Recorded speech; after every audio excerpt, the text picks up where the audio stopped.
lindo el texto, me gustó muchísimo, pero aquí hay una situación de la que siempre existe muchísima controversia y quisiera ponerla sobre la mesa. Es la cita en la que pones que Hipócrates no daría, en el juramento hipocrático dice que no dará fármaco a cualquier persona en general. Entendido desde la ética hipocrática, lo que hacían los médicos en aquel entonces era dejar que el curso de la fisis, esto es, de la naturaleza humana, tomara el fin que tendría que ponerse.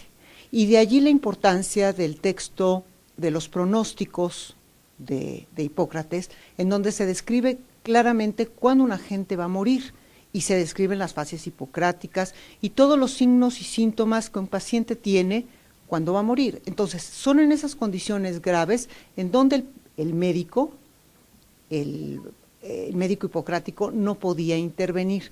Esto creo que ha sido un gran malentendido porque han tomado esta frase textual para decir que el médico no está autorizado para dar veneno.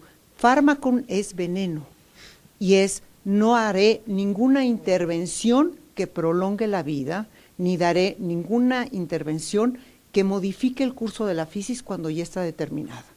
Y de allí todos los aforismos y todos los pronósticos te marcan perfectamente bien que el médico hipocrático lo que hacía era ayudar a la fisis a recuperarse, y está escrito en los casos clínicos que tiene, o en su defecto, si ya no podía hacer, absolutamente por la daita, que eran todas las medidas generales y los medicamentos, la alimentación, el ejercicio, el sueño, no podían hacer nada, lo dejaban a libre curso. Entonces, yo creo que sí es importante mencionar esto porque se ha prestado a malinterpretaciones. Creo que todo esto, si lo viéramos en el presente, pues tiene mucho que ver con las discusiones legales de si se debe de permitir o no, y la inmersión actualmente en todas las relaciones con los cuidados terminales de las enfermedades y las leyes al respecto. Entonces, yo creo que para los médicos el hecho de simplemente amarrarse las manos y ver cómo evoluciona una enfermedad es sumamente difícil porque nos enseñaron a tratar de salvar la vida. Sin embargo, el hecho de por momentos decir efectivamente me amarro las manos y en lugar de salvar la vida, ayudo a que no tenga molestias. ¿Hasta qué punto esto es ayudar a bien morir? Creo que son dos conceptos que a la mera hora se pueden entrecruzar o totalmente separar. Entonces, los médicos tenemos que optar por algunas otras opciones que de hecho se llevan a cabo cotidianamente. Estamos por arriba muchas veces de la ley con todo y el peligro que esto implica.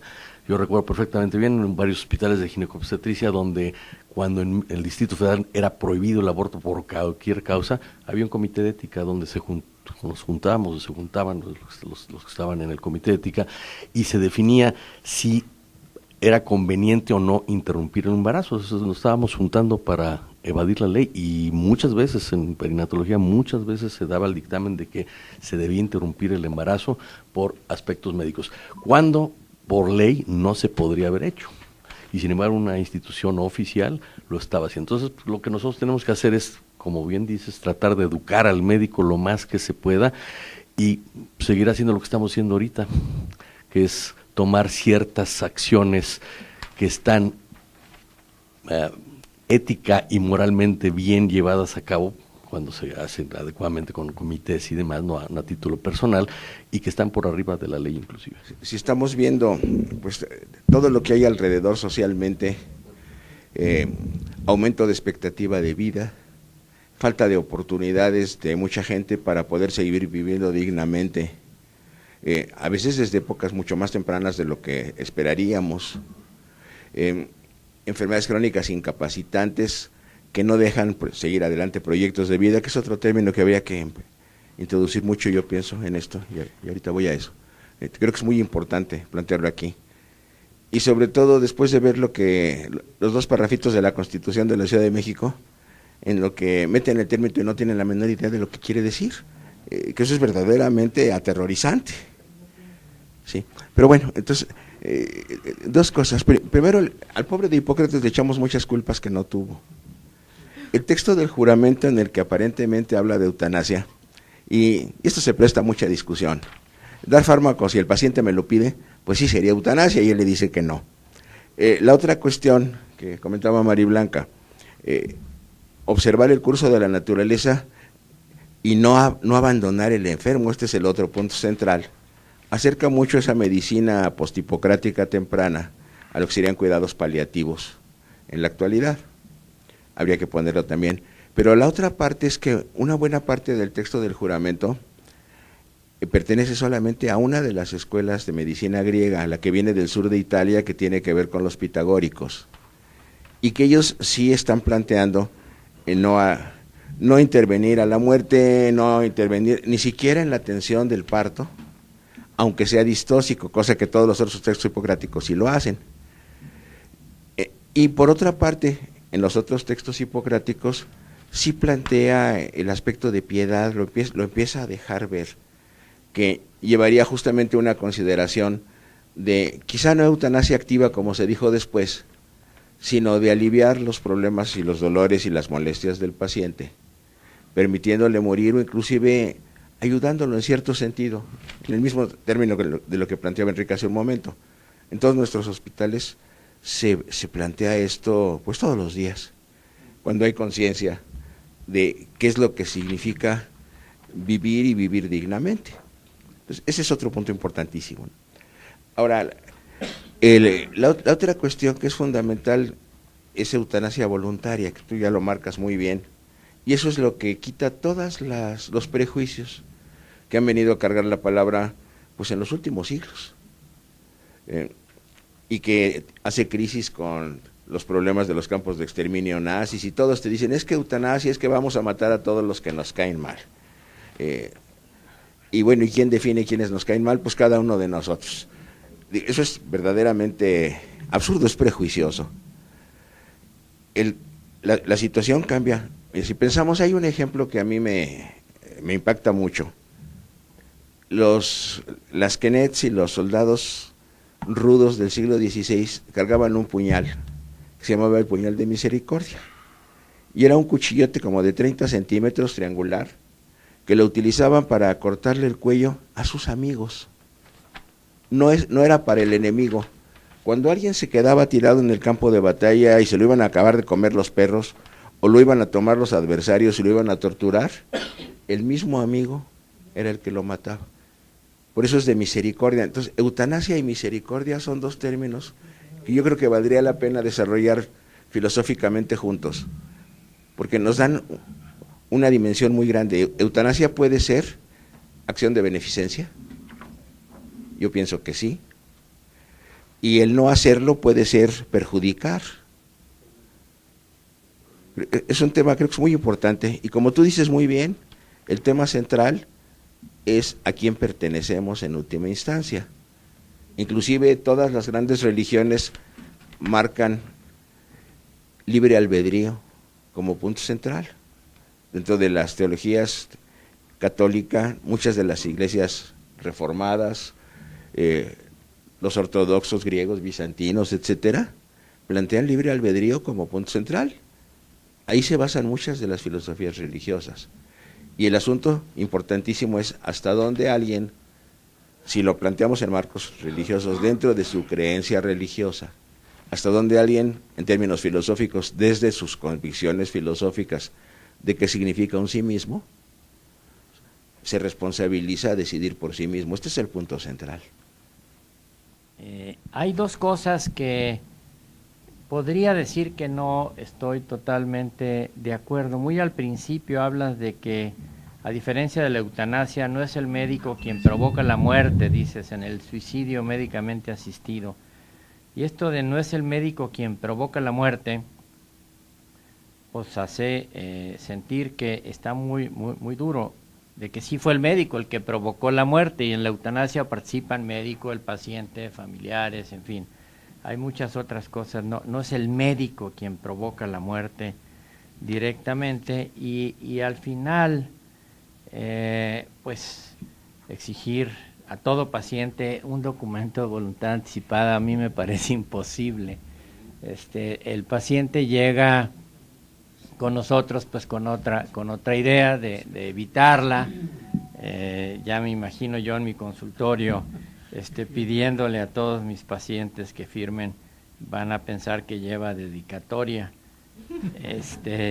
Yo creo que esto es quizá para los pacientes terminales, de lo que hablábamos hace un mes, pues sí, un paciente terminal en donde ya se puede pensar que en los siguientes meses va a morir, sí, ir viendo y anticiparse, como dice aquí el título en la conclusión final, pero no a todos los pacientes.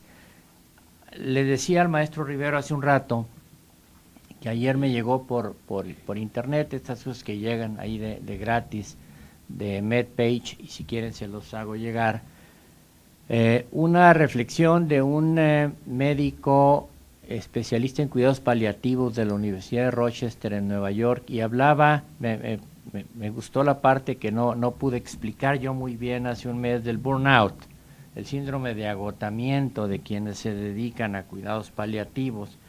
Yo hablaba de un solo caso, porque a los gastroenterólogos pues no se nos mueren los pacientes, o muchos pacientes. Sí, yo pienso que si fuera hematólogo, oncólogo, a lo mejor lo haría, pero este médico en cuidados paliativos pues pasa de una habitación a otra y va a tratar lo mismo, y que en ellos el burnout, el síndrome de agotamiento, sí debe ser terrible. Y cómo sugiere él que se le puede hacer pues para tener estos breaks que él le llama de 5 a 10 minutos entre un caso y otro, y tomar un café o contestar correo o hacer cosas, porque debe ser terrible estar solo en eso e ir de habitación en habitación a plantear lo mismo, ¿no? Yo creo que nos estamos este asunto de la eutanasia, y bueno, todo el paso que has hecho de cómo se ha tratado la palabra a lo largo de la historia, yo creo que también tiene una gran relevancia en la actualidad, porque nos estamos enfrentando a un gran paradigma, a un paradigma que no se presentaba, por ejemplo, a finales del siglo XIX, en el cual pues la esperanza de vida, pues estábamos, no sé, no recuerdo, pero quizá estábamos alrededor de los 50 años. 30 años, decían que los aztecas tenían 25 años de esperanza de vida. Entonces, finalmente, el paradigma que tenemos ahora con estar nutriendo a enfermedades crónico-degenerativas, estar tratando la enfermedad y no la salud, pues hace que el paciente, cuando llega a una etapa de modo cuidado paliativo, etapa terminal, ya lleve 15, 20, 30 años de padecer un síndrome metabólico, y después complicado a lo mejor con una diabetes, y después una enfermedad coronaria, una enfermedad vascular cerebral que a lo mejor tiene 1 o 2 años de evolución. El paradigma es totalmente distinto al que se tenía, pues no se diga en tiempo de Hipócrates, antes de la Segunda Guerra Mundial, antes de la aparición de las vacunas y de todo lo que ha prolongado la vida.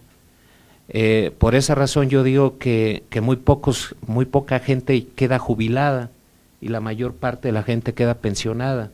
El jubilarse es llenarse de júbilo, y pensionarse es llenarse de penas. Entonces, bueno, es una definición, ¿no?